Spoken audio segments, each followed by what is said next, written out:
essa nossa live de hoje, esse nosso bate-papo no Bairrista Futebol Clube, no papo aqui que começa comigo e com o Kleber. Não sei onde anda o Baldasso, o Maicá está chegando em seguida aí. Daqui a pouco eles estarão no programa. Mas a gente está começando esse Bairrista Futebol Clube, Kleber, na parceria do Grupo Bairrista com a RDC TV nos canais 24 e 524 da NET Claro. Tá tudo bem contigo, Kleber? Tudo bem, mas muito decepcionado com o Pelé. Acho que o Brasil não vai longe nessa Copa de 70, Silvio. É mesmo, é? Já entrasse direto nesse assunto que eu queria depois colocar um pouquinho também com o pessoal participando. Mas, de qualquer maneira, é o seguinte, o Brasil jogou ontem contra a Inglaterra e ganhou de 1-0. Hoje joga contra a seleção da Romênia. E hoje tem Pelé. A Inglaterra jogou mais que o Brasil ontem, então eu estou preocupado em relação ao jogo de hoje.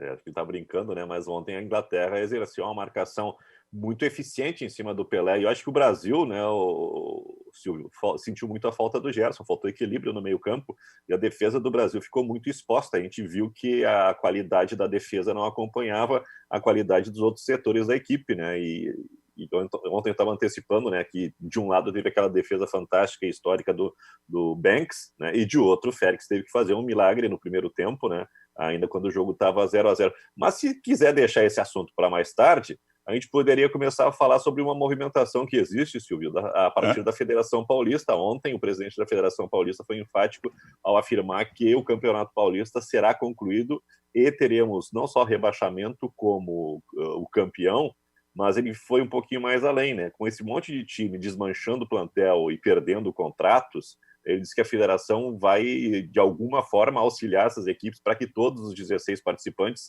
estejam em condições de encerrar o Campeonato Paulista. O principal time, ou talvez o maior prejudicado, foi o Santo André, né? Que a gente estava falando que fez uma campanha parecidíssima com a do Palmeiras. É o time que, faltando aí 2 rodadas para encerrar a fase de classificação, tem a mesma campanha do Palmeiras, mas só que perdeu metade dos jogadores. O Ronaldo, por exemplo, que é o atacante, um dos principais jogadores da equipe, já foi anunciado pelo Sport Recife. O treinador não sei se continua, mas o interessante é que a Federação Paulista disse que ou ampliando, ou abrindo possibilidade de novas inscrições, ou até dando algum auxílio financeiro, as equipes terão o respaldo da federação para continuar o campeonato. Então a proposta é terminar o campeonato? É terminar o campeonato. Não tem assim, não tem história de prazo, né? Vai respeitar todas as orientações do Ministério da Saúde, dos órgãos que estão controlando diretamente essa movimentação da pandemia, e a gente tem que ter um cuidado muito especial com a cidade de São Paulo e com o estado de São Paulo, né? Porque em São Paulo está o grosso da pandemia, né? As UTIs lotadas já, né? Uma situação de emergência, de muita preocupação. Então, a Federação Paulista vai respeitar isso, mas já está prevendo aí mais adiante, quem sabe para junho, com portões fechados, o encerramento do Campeonato Paulista. E a Federação Paulista tomando essa liderança, tomando essa frente, eu acho que, naturalmente, a Federação Carioca, que também já se movimenta fazendo um protocolo para cuidados de saúde para os jogadores, atletas, comissões técnicas, também está se movimentando. A Federação Gaúcha estendeu aí as férias até maio, né, até o início de maio, também vai seguir atrás, e o Campeonato Mineiro. Acho que esses 4 campeonatos, pela importância que tem, pela relevância, e até por ter o núcleo central dos times da Série A, né, esses 4 campeonatos serão concluídos. Bom, a única coisa que eu gostaria de saber é o seguinte, e aí, como vai acontecer? Como vai ser a relação com a CBF, por exemplo, que vai querer, assim que tiver condição, mesmo que seja com portões fechados, começar o Campeonato Brasileiro? Será que a gente vai ficar naquela expectativa de que não saia a Libertadores da América? Porque no mesmo momento, um Campeonato Brasileiro, uma Libertadores da América, tem a Copa do Brasil também, e os campeonatos estaduais, isso é impraticável, Kleber. É jogo todo dia, digamos. Silvio, mas eu acho que os campeonatos regionais eles vão ser realizados como uma espécie de laboratório, né? Vão testar esse protocolo, ver se funciona, né? Algumas providências que o futebol alemão já está tomando, como treinos com grupos reduzidos e horários diferenciados, né? Pequenos grupos de jogadores. O jogador não desce do carro, já tem o monitoramento da sua temperatura. Quem tiver com alguma elevação de temperatura já volta para casa. O uso de máscaras por integrantes da comissão técnica, restrição de circulação dentro dos CTs, né? Diminuição do grupo de trabalho, né? Então essas regras vão ser adotadas no início dos treinamentos aqui, nos jogos sem torcida nos campeonatos regionais, e se isso funcionar, se não tiver nenhum nenhuma reviravolta, né? Nenhum problema se perceber que dessa maneira, sem público, com torcida reduzida e sem imprensa também, né? Sim. Acho que os campeonatos recomeçam. Sem imprensa? Por Nem na exemplo, cabine? Nem na não, cabine? olha só, o último jogo do Campeonato Paulista, o grande jogo, que era Santos e São Paulo, ele não teve reportagem de campo, né? Apenas a equipe de cinegrafistas, só a equipe de TV foi Sim. liberada para entrar no campo e os narradores, comentaristas, repórteres fizeram tudo no tubo. Acha que isso vai acontecer para as rádios também, na medida em que todos os jogos são transmitidos pela TV? Grêmio Internacional tem essa facilidade, mas como é que ficam os jogos do interior, Silvio? Essa aí é uma questão que tem que ser analisada, né? Pois é que a gente, isso é interessante, porque a gente pensa sempre, raciocina sempre pelo lado dos grandes clubes, né? Quando o maior problema em toda essa pandemia está nos pequenos clubes. E nos jogadores que jogam em times para efeito do Rio Grande do Sul, por exemplo, nos times do interior do estado do Rio Grande do Sul. E aí eu fico pensando, e alguém andou fazendo essa pergunta ontem, um jornalista do centro do país, quem a CBF, por exemplo, vai abraçar mais forte? Os grandes clubes ou os pequenos clubes? Porque parece muito complicado, muito difícil abraçar todo mundo ao mesmo tempo. Ainda que esse abraço seja tímido no momento, hein, Kleber? Não é nenhum abraço, né? É um aceno assim de longe, né? A CBF não quer um comprometimento muito forte. Mas, Silvio, eu acho que no momento que se abre espaço para que os campeonatos regionais sejam realizados, os maiores beneficiados são justamente os grandes times, Série A, porque com eles estão as maiores cotas do campeonato estadual. Dupla Grenal tem muito interesse que o Gauchão seja concluído justamente por essa cota, que é a quarta fatia, né, do pagamento do Gauchão. Nos times do interior, acho que o orçamento já está comprometido, né, e a cota é menor. Então, para Grêmio Internacional, Atlético Mineiro, Cruzeiro, os grandes do Rio e os grandes de São Paulo, essa é a importância, esse é o favor já que a CBF está fazendo. E acho que a atenção tem que ser maior para os clubes menores, né, e fica a preocupação. A gente está citando lá os times de São Paulo que desmontaram seus grupos, mas aqui no Rio Grande do Sul, o que vai ser feito do Novo Hamburgo, que já dispensou todo mundo acreditando que não teria campeonato gaúcho? É uma curiosidade total, assim, quando voltar o futebol, quando voltarem as competições, como estarão os clubes, como estarão os jogadores, especialmente, Júnior Maicá, os pequenos clubes do Rio Grande do Sul e do Brasil, de uma forma geral. Boa tarde, amigos. É a minha preocupação também, Silvio. É a minha preocupação porque, por mais que os clubes grandes, né, os grandes personagens do nosso futebol já estejam sofrendo, o Grêmio, por exemplo, negociou salários com os jogadores, né, redução de salários até junho, e provavelmente vai ter que fazer isso de novo, e aí não sei como é que... Acho que o Baldasso chegou. Não sei como é que os jogadores vão aceitar isso, né? E aí imagina se Grêmio, Inter, os grandes clubes brasileiros estão sofrendo, imagina os clubes do interior, né, Silvio? Então é uma preocupação imensa assim, que a gente tem. Nós aqui temos um foco muito grande no futebol do interior, divisão de acesso, né, os clubes do interior que estão no gauchão também na primeira divisão. É uma preocupação muito grande e acho que o futebol como nós conhecemos, né, até março de 2020, ele vai mudar um pouquinho. Acho que nós vamos passar por uma readequação, uma nova forma, digamos assim, de fazer futebol, e não sei quanto tempo vai demorar para a gente voltar a ter negociações, salários, enfim, como a gente estava vendo agora. Por exemplo, o Flamengo é um clube que deve estar sangrando na carne, né? Porque tem um grupo de jogadores caríssimo. A gente cita Felipe Luiz, Rafinha, Gerson, Everton Ribeiro, o Gabigol, o Bruno Henrique, o Diego Alves, o Diego. Só esses 8 jogadores aí, a faixa salarial deles deve ser de 1 milhão para cima, né? Talvez o Diego um pouco menos, o Diego Alves. O resto são jogadores que vieram da Europa, como o Rafinha e o Felipe Luiz. O Gabigol teve uma negociação nova agora, né? Então, o Flamengo é um clube que vai passar por um problema sério. Mas para nós aqui, Silvio, os clubes do interior é uma grande preocupação de fato. Eu fico preocupado, Silvio, com Oi, o Guerreiro, né, com o carnê da Renner atrasado, né, e o Kahneman no Assum lá, esperando para falar com o gerente, ver se consegue um fiado. A gente se preocupa muito com os jogadores, né? Mas os jogadores são os privilegiados, a gente tem que tomar cuidado com os clubes, mas os clubes também têm muita culpa, né? Porque elevam o patamar lá para uma quantidade que muitos não têm nem como como manter em dia os valores que precisa pagar, e no fim fica uma negociação e uma renegociação que não tem fim. Tu me fez lembrar do tempo que a gente ia no armazém e tudo era anotado no caderno para pagar no final do mês. Era assim contigo, Baldasso? Sem dúvida, aliás. Eu ainda procuro os lugares que fazem isso. Famoso caderno. Cara, eu lembro do tempo em que... Eu lembro de um tempo, Kleber, em que estourou a inflação no país, né? E essa cultura existia, tá? O caderno, anotava tudo no caderno, no final do mês tu ia lá e pagava. E eu ia muito, a mãe pedia, né? Lá ia o Silvio. Mas daqui a pouco estourou a inflação e esse caderno, que na metade do mês estava com um determinado valor de dívida, no final do mês o valor era outro, cara, muito mais alto. E eu acho que ali, de certa forma, começou a desaparecer um pouco essa cultura do caderno. Porque a anotação deveria ser assim, um pão, né? O pão custava um cruzeiro na época, no início do mês, chegava a metade do mês já estava 1,50, então já tinha um aumento aí de 50% em 15 dias, né? E o caderno acompanhava o leite em saquinho, né? Saco plástico, e o famoso pão de quarto que era embrulhado num papel pardo, né? Aquele pão que a gente tinha de bicicleta pegar no mercado e botava embaixo do braço para levar para casa. Isso é comum na França. Isso.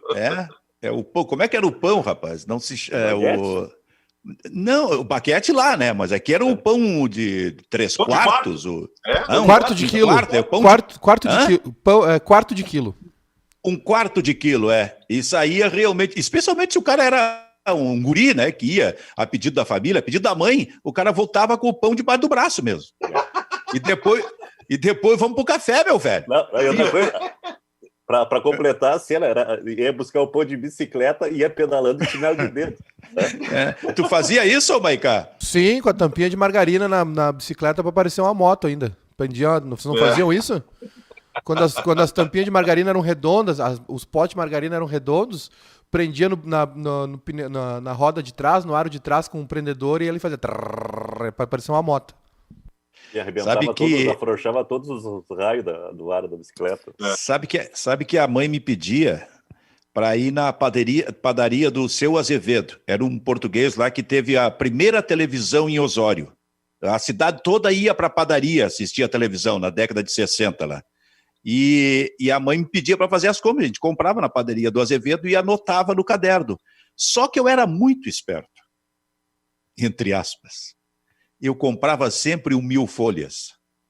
Bota 1.000 folhas aí também. Achei que aquilo não ia aparecer no caderno. Tanto é verdade que eu sentava num determinado local lá no salão paroquial, perto de casa, e tratava de comer 1.000 folhas. Não ia chegar com aquilo em casa, porque eu estava enganando.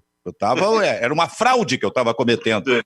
Sim. Só que eu devo ter comido 5 ou 10 durante um mês.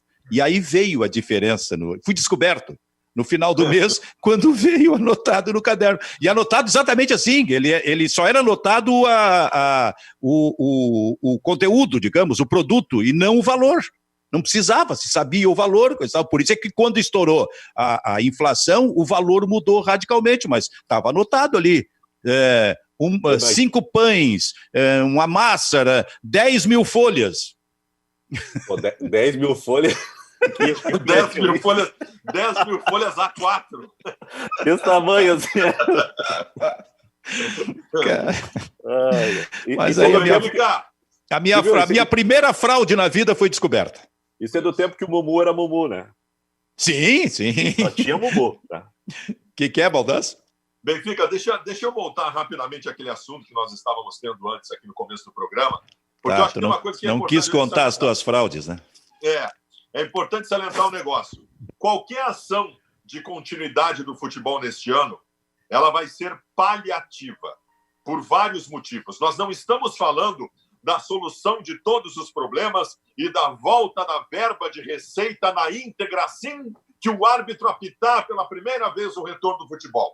Gente, nós não vamos ter futebol com portões abertos neste ano. Então, a volta do futebol é com portões fechados, sem bilheteria, que é um problema, sem venda de produto durante os jogos, que é um outro problema, com sócio de clube brabo, porque não vai conseguir nos jogos, vai deixar de ser sócio. A própria volta do futebol, a gente está prevendo, mesmo que fosse com portões abertos, Benfica, 2 ou 3 jogos por semana. Ninguém vai ter dinheiro para ir em 2, 3 jogos por semana. As pessoas vão voltar com dificuldades, assim como os clubes. Então, assim, a volta, a recuperação completa do futebol na íntegra, com as receitas suplantando as despesas, é coisa para daqui a um ano, Benfica. É coisa. A volta agora é só para tampar o fundo do buraco do negócio. Pois é. Tu tem a convicção, então, de que não vamos ter futebol com público. Eu imagino que em setembro, por exemplo, outubro, é possível isso, Baldassio, é possível.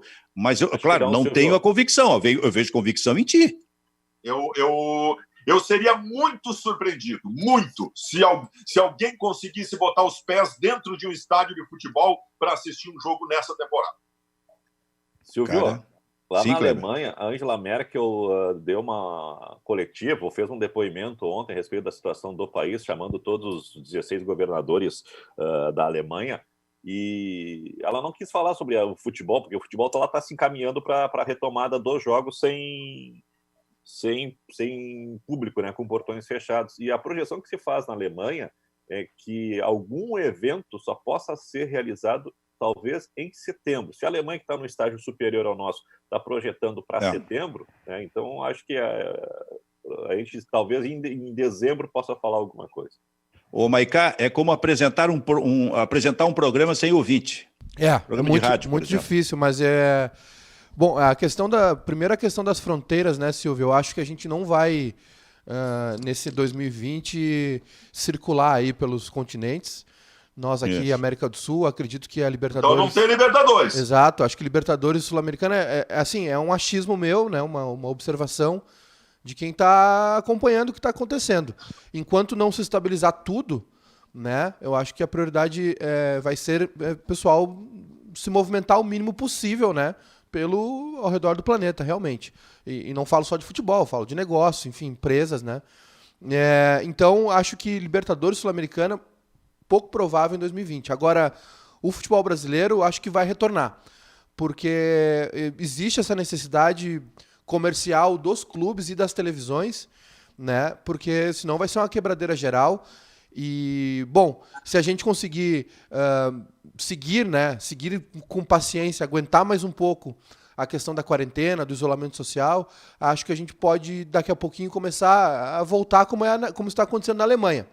A gente tem um caso mais grave aqui, um quadro mais complicado, né? A Alemanha foi muito bem em todos os processos e já está começando a se mexer. A Itália, por exemplo, olha, shows, aglomerações... Em 2020 não vai acontecer. Isso é muito sério e praticamente confirmado. A Itália ontem praticamente divulgou um calendário de atividades e óbvio que a parte do entretenimento vai ficar para o fim da fila, né? E se fala em março de 2021, Baldasso, shows, eventos que gerem aglomeração, e o futebol é um desses eventos, né?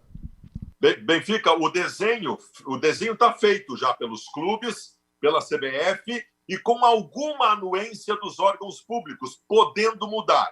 Mas a ideia está desenhada. É maio para fazer pré-temporada, junho para jogar os regionais que faltam e em começo de julho começar o Campeonato Brasileiro e a Copa do Brasil. O desenho é esse. Vamos ver se ele vai conseguir se cumprir. Sem contar, portanto, com a Libertadores da América. Aliás, nenhuma projeção de retorno de Libertadores por conta das fronteiras. O Maiká tem razão, e aí não é só a questão das fronteiras, porque se as fronteiras são abertas, tem um detalhe que também é fundamental, os aviões, a cultura vai mudar muita coisa depois disso, no mundo todo, em termos de cultura, por exemplo, cultura de aviões. Como é que as empresas aéreas vão fazer em relação aos seus aviões naquele aperto que é viajar num avião? Isso vai ter que cair, cara, não vai ser mais possível, ainda quando a coisa estiver amenizando um pouco, as pessoas viajarem dentro do avião, uma por cima da outra, como acontece hoje nessa classe executiva, essa coisa, o sujeito apertadíssimo. Essa cultura vai ter que mudar também, e nesse aspecto não vai ser também possível fazer esse tipo de atividade durante essa temporada. Portanto, Libertadores da América, Maicá, acho que já era, hein? Eu acredito também, Silvio. Acho que Libertadores e Champions League, né? Qualquer campeonato aí continental, digamos assim. Sul-Americana. A Sul-Americana também, a UEFA Europa League, Copa da Ásia. Eu acho que não vai ter muita movimentação aí, né? Muita gente cruzando fronteiras, né? Nesse ano. Mas olha só, e aí tem a ver com as fronteiras, mas dentro do Brasil, por exemplo, ainda vai ter muito aperto nos aviões. Sim, é porque resolve como? É porque é complexo, né, Silvio? Por exemplo, para a Libertadores voltar, vai ter que toda a América do Sul se estabelecer, né? Toda a América do Sul. Tem time equatoriano, colombiano, acho que venezuelano também, chileno, Uruguai, argentino, brasileiro, envolve muita gente, muita coisa. São verdade. 10 países. São 10 países envolvidos com a Libertadores da América. E alguns verdade. Alguns com o estado mais crítico que do Brasil, que é o caso do Equador, por exemplo. Mas olha só, vamos dizer que as coisas aos poucos possam se normalizar, não de forma definitiva, isso não vai acontecer neste ano, mas vai se voltando à normalidade com restrições. E aí uma das restrições, por isso que eu estou falando de avião, vale para ônibus também. Uma das restrições é aquela: mantenha uma distância de 1 metro, 1,5 metro para as pessoas. Como é que vai ser, cara? Aí o Grêmio vai jogar em Ijuí, vai ter que ir com 5 ônibus. Os ônibus intermunicipais estão vendendo metade das passagens, obviamente, né? Isso vai seguir, né, Maicon? A cada 2 poltronas vende uma, para não ter contato, né? As pessoas não estarem tão próximas. E tem uma ordem ali, digamos assim, né? Para não ter nem contato com a poltrona da frente, digamos assim.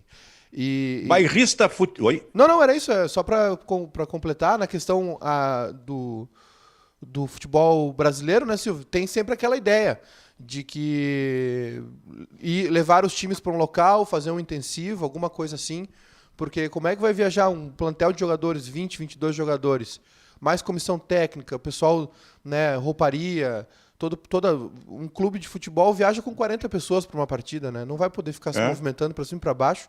Se a gente der uma olhada no Flight Radar, que é um site que mapeia todos os voos do mundo, tu pode acompanhar a situação de cada voo. Se tu olhar hoje, o Flight Radar não tem...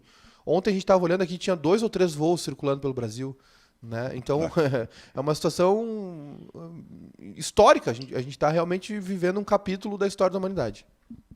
Bom, Bairrista Futebol Clube é aquela parceria diária do Grupo Bairrista com a RDC TV, como eu disse, a RDC TV transmitindo também pelos canais 24, 524 da NET, em todas as plataformas digitais da RDC e também do Grupo Bairrista. Ô Baldasso, por que tu não foi para a rua, na frente daquela árvore? Não. No teu pátio hoje, participando?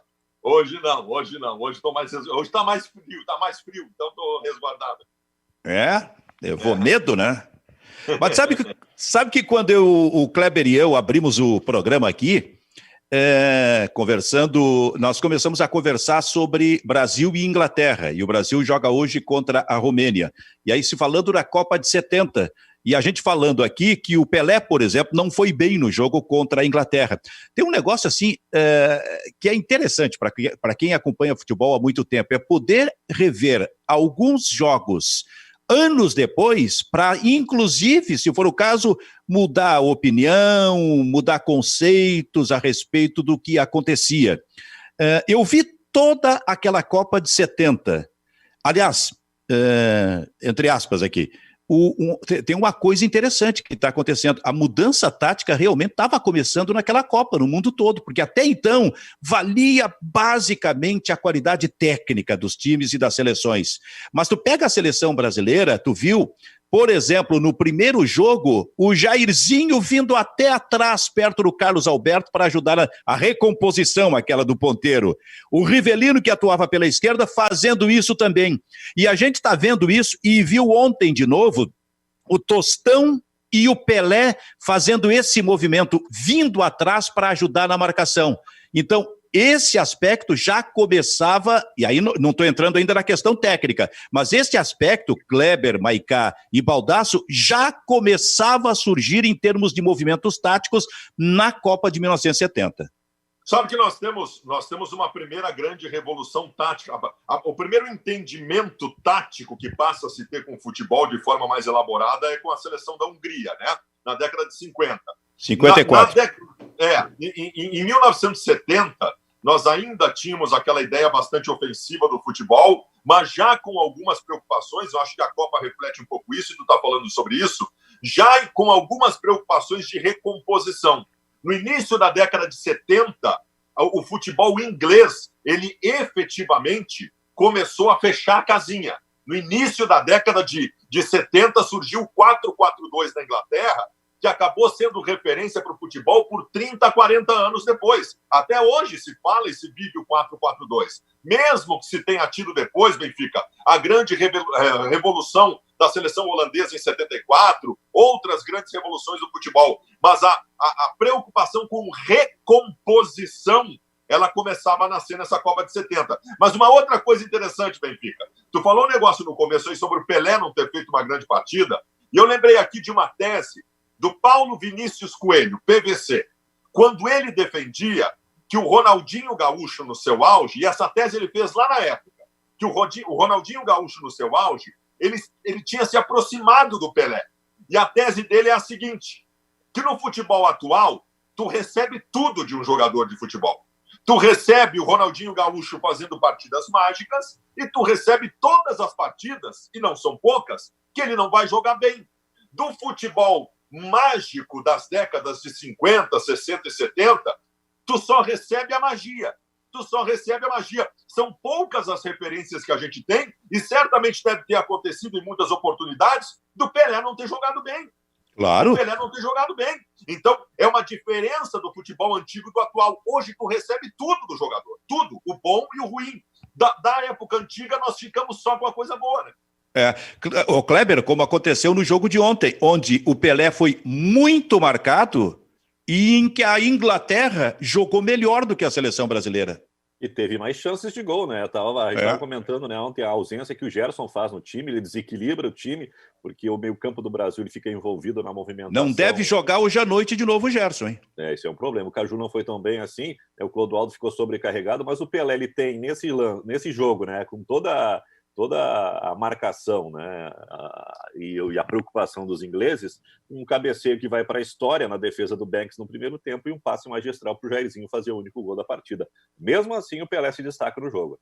Sabe, Maicá, eu tô revendo 50 anos depois daquela Copa, e para mim, assim, ó, o Pelé jogou demais naquela Copa do Mundo. E isso eu estava até ontem debatendo com o Matheus, meu filho, que diz, Pelé, mas o Pelé tá errando passes. Sabe, qualquer jogador erra passes, evidentemente, ontem ele estava muito marcado. Mas aí eu falei para ele o seguinte, não espera do Pelé nessa Copa do Mundo que ele a qualidade do Pelé vai aparecer o tempo todo, os 90 minutos. Não, foi a Copa em que a magia do Pelé apareceu muito em determinados lances, como o cabeceio perfeito contra o Banks ontem, como o golaço que ele fez na partida contra a Tchecoslováquia, até aquela tentativa de cobrir o goleiro Vitor do meio campo, como o passe que ele deu ontem, o passe que ele deu para o Jairzinho fazer o gol era um negócio que realmente chama a atenção. E o Jairzinho chegou a dizer o seguinte, quando o Pelé recebeu e eu evoluí, corri para receber essa bola, eu sabia que, como é que era, Kleber? 300... Esse passe, ele já tinha me enxergado antes de dar o passe 500 anos atrás. 500 anos atrás, então ele já tinha essa noção de que o Pelé iria fazer isso. Então, essa Copa do Mundo está sendo assim, espetacular, para a gente poder estabelecer comparação com o modo como a gente viu há 50 anos e o modo como a gente está vendo agora. E o Pelé vai ser isso na Copa do Mundo, viu, Maicá? Pois é, Silvio, a gente é que também assim, eu acho engraçado, não tô comparando, tá? Mas, por exemplo, tem um jogo do Barcelona agora, e aí, sei lá, o Barcelona perde, é eliminado numa Champions League, todo mundo vem logo apontar o dedo, mas o Messi, não sei o que, ou a Juventus, mas o Cristiano Ronaldo, ou o Neymar, tudo, as pessoas são muito imediatistas e acho que tem um desejo pessoal de algumas pessoas em desmascarar, como se essas pessoas fossem impostores, né? E acho que isso rola com o Pelé também. Se fosse nos dias de hoje não faria, olha, não jogou nada. Isso existe até os dias atuais. E a genialidade desses caras, né, dos maiores jogadores da história, o Pelé é o maior de todos, ela se mostra assim, em detalhes, tu precisa estar atento, né? Era um jogador assim, que sempre, obviamente, nunca se escondeu, que sempre apareceu, e nessa seleção, principalmente na de 70, pelo que eu, né, já assisti os jogos, já fiz a maratona toda de ver pelo YouTube, que assim, era uma seleção diferente, né, Silvio? Era uma seleção onde o cardápio era imenso ali, né? Cada um tinha, para mim, a maior seleção de todos os tempos, onde cada um tinha muita coisa a oferecer. Então, obviamente que não vai brilhar sozinho, nesse caso, mas que quando brilha ofusca todos os outros, né? O Pelé, praticamente todo o lance do Pelé na Copa é genial. O passe pro Carlos Alberto, a tentativa de gol do meio-campo, a cotovelada que ele dá contra o Uruguai, até isso ele sabia fazer, né? Bater com discrição. Enfim, o Pelé, eu acho que não se discute o Pelé. E a gente vê hoje em dia isso. Eu me incomoda um pouco, assim. Eu vejo a adoração justificadíssima dos argentinos com o Maradona, mesmo com todos os problemas do Maradona extracampo, né, que poderiam prejudicar a imagem do jogador. O Pelé tem os seus problemas também, tem suas falhas, mas como atleta, como jogador, a gente pode discutir se separa ou não a carreira do homem Pelé da pessoa, né, do cidadão Pelé, mas como jogador, indiscutível. Bom, como é que a gente não vai separar, Benfica, o Pelé, a figura, o cidadão Pelé com o que fez e que não fez do jogador, se o próprio Pelé separava, né? O Pelé se tratava na terceira pessoa, né? O Edson Arantes do Nascimento tratava o Pelé como se fosse uma outra pessoa. Ele falava do Pelé. Então tem que separar, né? Sabe, algo me diz, hoje tem Brasil e Romênia, hein? Algo me diz que o Pelé vai fazer uns 2 gols nessa partida. Não tenho certeza, mas eu tô me movimentando pela intuição. Como ele não foi bem na partida contra a Inglaterra, eu acho que ele vai querer, de alguma forma, dar a resposta hoje. Algo me diz que isso vai acontecer. Bom, vou ver o jogo. Vou contar uma inconfidência para vocês aqui. Na partida de estreia contra a Tchecoslováquia, porque ele já tinha me falado isso há uns 2 anos. A gente já falou 2 ou 3 vezes a respeito disso da seleção de 70, e o Tite tinha me falado isso, e até me falado de que teve uns 2 ou 3 papos com o Zagallo, indo na casa do Zagallo para tentar interpretar taticamente aquela seleção. E aí o Zagallo deu exatamente as ideias para ele de como fazia o time se movimentar, tipo o Rivellino, por exemplo, que não era um ponteiro esquerdo que fazia essa função, mas que fazia muito assim aquela ideia de retomar, de vir atrás, de recompor, de se movimentar pelo meio como um jogador polivalente. E aí na segunda-feira eu estava vendo o jogo contra a Tchecoslováquia e o Tite estava vendo também. E a gente trocou mensagens ali a respeito do jogo dele. Pô, tô vendo aqui. E aí ele começou a falar, mas que seleção, olha o que o Gerson tá jogando. O Gerson jogou, Kleber, demais na primeira partida.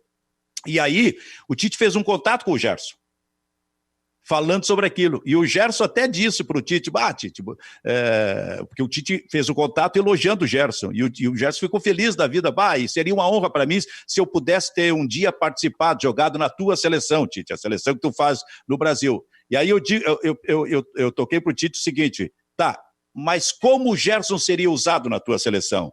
Diz ele, na função do Arthur. Ele ia fazer esta função como um segundo jogador de meio campo. E eu acho que está correto, eu acho que é exatamente isso, é por ali que o Gerson iria jogar. Agora, o que se vê é claramente o seguinte, a diferença de qualidade técnica, né, Kleber? Porque hoje a gente pega assim e fala sobre 4, 5 grandes jogadores, mas não se fala tanto sobre vários nomes num mesmo time, como tinha aquela seleção brasileira, onde o Gerson Kleber, por exemplo, era o centro dessa equipe. E o reserva era um jogador chamado Paulo César Caju, né? Que também ontem tem, né? Não tem uma atuação muito boa, mas é um jogador de extrema qualidade. E tem um lance do Carlos Alberto no primeiro tempo, que ele dá um paninho no cara, né? Dá um drible, o cara vai e toca a bola na frente, puxa ligeirinho. bota para o lado e bate, né? Se vai em direção ao gol, fura o gol, mas ficou no meio do caminho. A respeito do Gerson, eu estava esses dias acompanhando aquele programa do André Plihal na ESPN, eu acho que é o... Resenha, ESPN. E eles estavam reunindo nada mais nada menos que o Ademir da Guia e o Rivelino, o camisa 10 do Palmeiras e o camisa 10 do Corinthians. E o Ademir da Guia, o Rivelino falando, né? Bem entusiasmado, o Ademir da Guia com aquele jeitão dele, mais ou menos como jogava, né? Quietinho lá, só olhava, fazia umas caretas de vez em quando. Daí o Plihal perguntou para ele, como é que era tu e o Dudu? O que tu deve na vida pro Dudu? Disse, não, pro Dudu eu dizia o seguinte, Dudu, vai lá, pega a bola e larga para mim. E eles jogaram a vida toda, né? E não tinha um terceiro homem de meio campo, tinha o Leivinha, mas o Leivinha era o cara que se preocupava em jogar com o César e abastecer o ataque. Mas a coordenação do meio campo era o Dudu posicionado e o Ademir da Guia recebendo a bola e organizando o jogo. E aí perguntaram pro Rivelino. Tu teve um Dudu, Rivelino? Quem é que o teu cara dele? Disse, não, para mim o grande camisa 5 é o Clodoaldo. E ele não chama Clodoaldo, o Corró, né? Corró. É que nem o Falcão com o Zica, o Galo, né? O Doutor, não sei o quê. Mas, não, o Corró dizia assim, ó, a orientação que o Zagallo dava pra gente é que eu e o Gerson a gente tinha que ajudar o Clodoaldo na marcação, preencher o espaço no meio campo, e o Rivelino disse, eu não sei marcar. O que eu fazia era tirar espaço, era ocupar espaço para não deixar o Clodoaldo sobrecarregado. Quando eu e o Gerson recuávamos e tentavam marcar, o que o Clodoaldo dizia? Sai para lá, vocês vão receber a bola, deixa que eu marco, senão vocês vão me atrapalhar. Né? Era assim o futebol dos anos 70, mas já com essa ideia, né, de recomposição. A gente viu ontem o Jairzinho fazendo uma recomposição no meio campo, olha o Jairzinho, e aliás, que qualidade do Zagallo nesse trabalho, porque era o festival da camisa 10. Né? Exatamente. E o Clodoaldo tá jogando muito essa Copa, hein? Tá jogando muito o Clodoaldo. Eu acho que eles... o Gerson tá na minha seleção brasileira de todos os tempos. Ah, verdade. Eu acho que eles entenderam, né, de que todo mundo teria que se doar um pouquinho ali para poder encaixar todas essas coisas boas, né, todas essas qualidades. Um time muito ofensivo, mas que sem um pouquinho de entrega, não é uma questão de vontade ou não, mas de abnegação, né? De fazer algumas coisas que não estavam acostumados a fazer em campo, não daria certo. Eu acho que esse é um dos méritos do Zagallo em fazer essa rapaziada entender que, né, fazer algo que não gostavam dentro de campo seria muito importante. Sabe, tem uma história que envolve o Pelé. Diz que o Pelé, antes dos jogos, já no vestiário, ele dormia uns 30 minutos. Aquele banco ali onde ficam os jogadores no vestiário, ele dormia uns 30 minutos. Se alguém se manifestasse para acordar o Pelé, chegava, no caso da seleção, não sei se era o Carlos Alberto ou o Gerson, eles diziam o seguinte, deixa o Negrão dormir. Deixa ele dormindo, ele precisa dormir 30 minutos, porque depois ele resolve dentro de campo. E era exatamente o que acontecia. Um detalhe, Baldasso, sobre o Tostão, né? Que também está muito bem nessa Copa do Mundo aí. O Tostão jogou a Copa no sacrifício, cara. Foi um negócio assim, ó. Eu li no próprio livro do Tostão.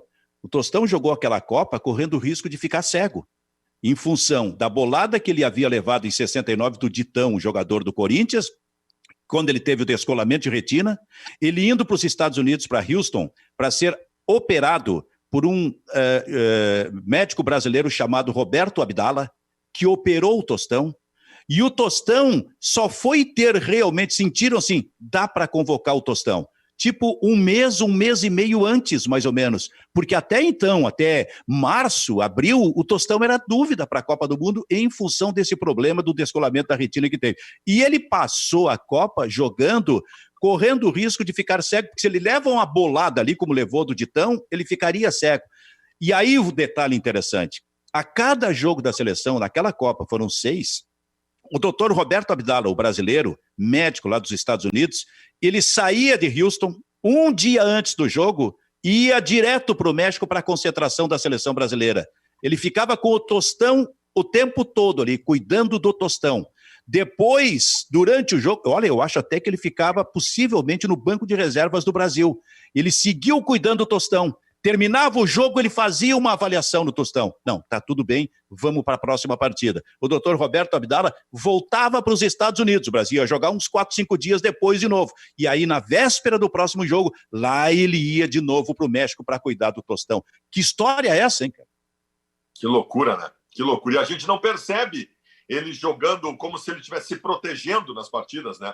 A gente não percebe qualquer tipo de receio dele, alguma coisa parecida. É um negócio impressionante. E foi um dos grandes jogadores da história da seleção. E jogou muito realmente naquela Copa.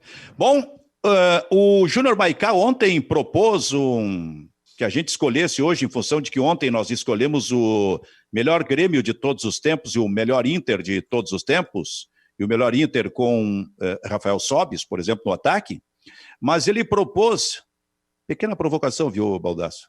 Até porque se quiser falar, fala de novo. Mas ele eu vou dar minha seleção brasileira de todos os tempos aqui com as mãos levantadas para o céu em agradecimento por estarmos em isolamento físico, porque tu me agrediria fisicamente. Eu tenho certeza disso. Muito bem. Então, Maicá, comanda esse processo aí. Então, Silvio, ontem nós fizemos as seleções históricas de Grêmio e Inter e o pessoal propôs que nós elaborássemos individualmente as nossas seleções históricas do Brasil, né? Seleção brasileira e mundial. Não sei se os senhores fizeram o tema de casa, senão eu vou colocar um negativo. Eu vou colocar o negativo do lado da chamada de cada um para descontar no fim do bimestre.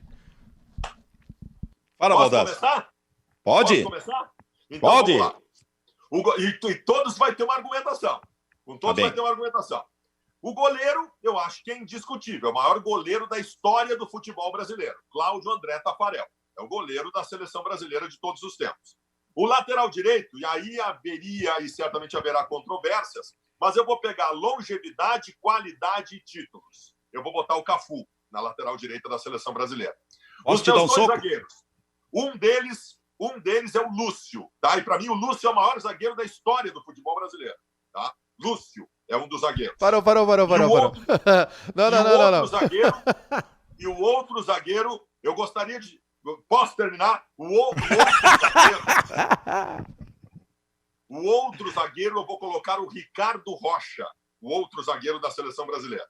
Lateral esquerdo, ele não é o melhor lateral esquerdo da história do futebol brasileiro. Ele é o maior lateral esquerdo da história do futebol mundial. Ele se chama Roberto Carlos. Indiscutível. Um grande abraço ao saudoso Nilton Santos, ao Júnior, mas o Roberto Carlos é o maior lateral esquerdo da história da seleção brasileira.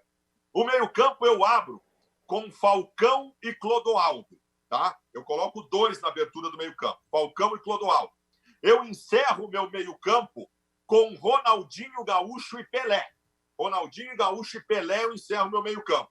E na frente eu vou colocar dois centroavantes, dois caras que eu não tenho como deixar de fora do time histórico da seleção brasileira. Ronaldo Nazário e Romário. E o técnico, para mim, da história da seleção brasileira é o senhor Luiz Felipe Scolari. Kleber Grabowska, o que achou dessa seleção brasileira? Como o Fabiano disse, indiscutível. Eu nem vou comentar, né, Silvio? Sim, quando o cara fala indiscutível, ele não está mais dando chance de alguém argumentar. Isso parece uma vez eu trabalhava na Bandeirantes e nós criamos um debate da reportagem à noite. Aí um dos repórteres, ele tinha 19 anos de idade. Era muito bom, Baldasso. Para completar a turma. Esse programa era muito bom. Esse debate, entrou esse guri, tinha 19 anos. E aí o guri, na primeira participação dele, ele diz o seguinte: é isso aí e acabou, não tem discussão. Obviamente foi a última vez que ele participou. O Baldasso, Kleber, copiou o debate que a reportagem da Gaúcha fazia. Ele é assim. Ô, Kleber. Ele levou para Bandeirantes. Ou então a criação daquele plano comercial para cobertura de uma das Olimpíadas, né? Aí o texto elaborado pelo pessoal do planejamento comercial, assim, é uma emoção inenarrável cobrir uma Olimpíada. Bom, se é inenarrável, por que a gente está indo lá, então? Você tá pra que mandar narrador? Fala, Maicá. Essa frase do repórter aí do Baldasso me lembrou a primeira participação do Renato Marcília no Sala de Redação, que o Kleber pode contar melhor pra gente. Não, o Marcília, a primeira participação deles eu vim aqui, é o programa que tinha o Rui, Carlos Ottman, Santana, o Laura, e eles assim, eu vim aqui para dar credibilidade ao programa. E aí... essa foi no Sala. E depois, na transmissão de um jogo...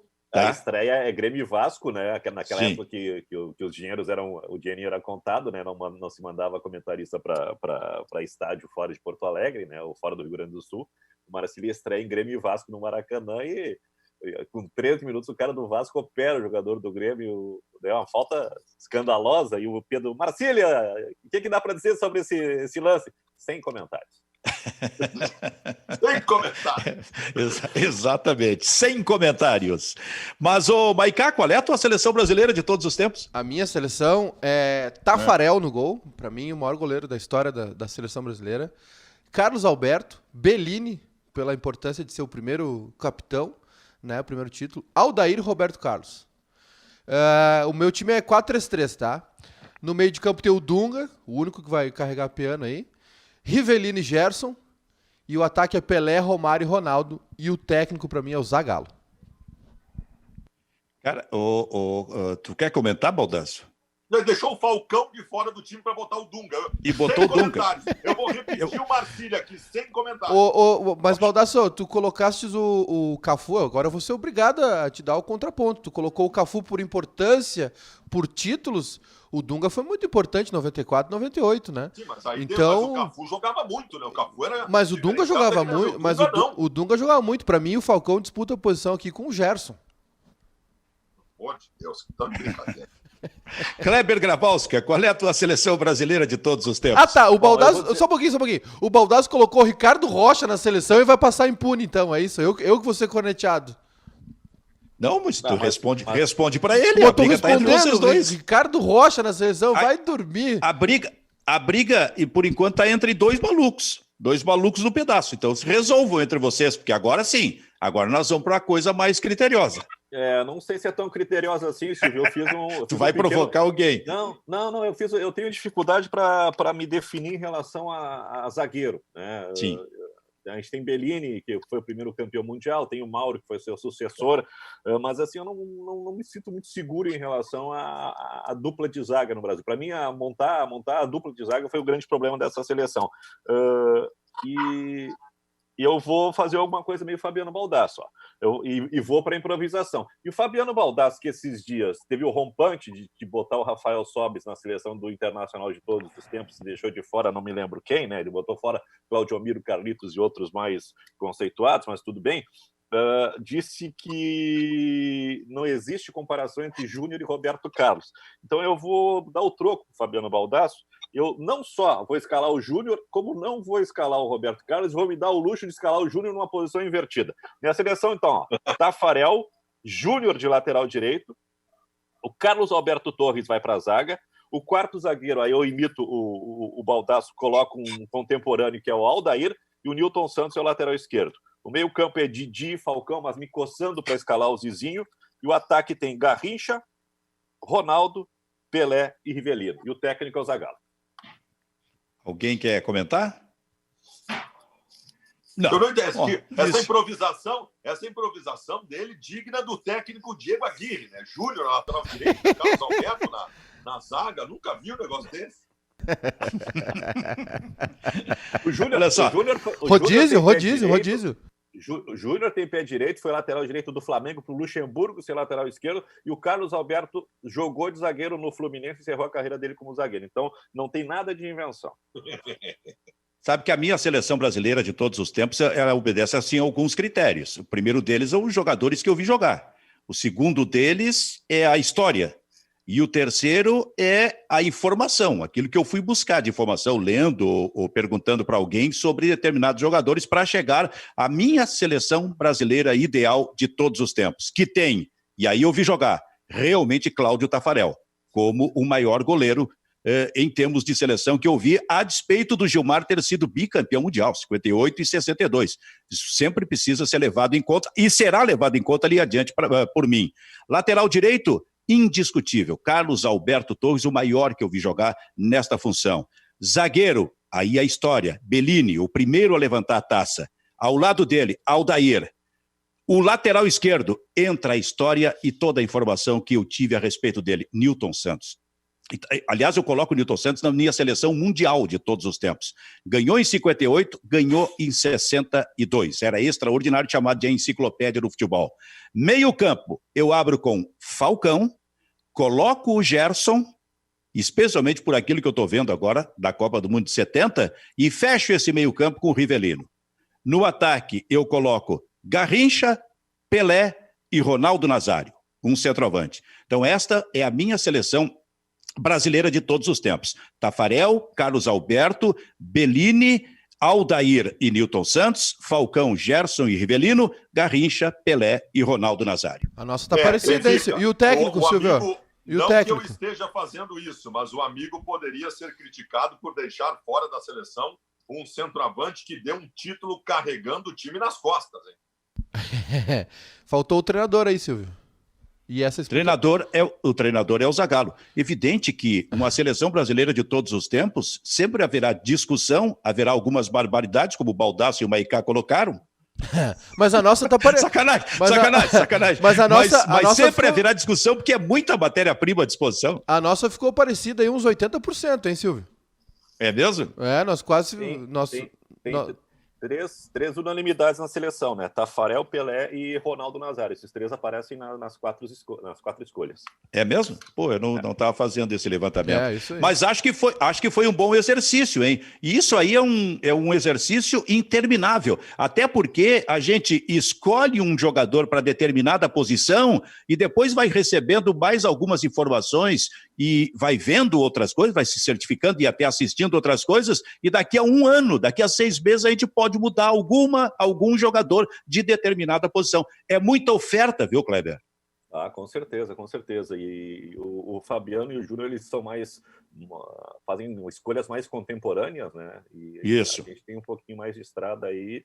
E eu fico com a curiosidade, até mencionei, né? Assim como o Gerson, um jogador extraordinário, eu tenho muita curiosidade em conhecer mais do Zizinho, né? Que é uma página meio que esquecida, que a gente não toca muito, que é a Copa de 50, uma Copa perdida no detalhe. Mas o Zizinho, não só na seleção brasileira, mas em termos de clube, ele é um jogador que marca a história no São Paulo e é um cara que transforma o Bangu, ou vive no Bangu, uma fase gigante, né? Acho que é um jogador muito injustiçado, assim como o Barbosa e outros jogadores que integraram aquela Copa de 50. O Zizinho, para dar uma ideia... O Zizinho, Kleber, só para completar o Baldasso, o capítulo do Zizinho, ele jogou naquele que é considerado o maior ataque da história do futebol brasileiro, num sul-americano de 1949. Esse ataque tinha Tesourinha, que não conseguiu porque estava machucado jogar a Copa de 50. Esse ataque tinha Zizinho, Heleno de Freitas, Ademir Menezes e Jair da Rosa Pinto. Esse foi considerado o maior ataque da história da seleção brasileira.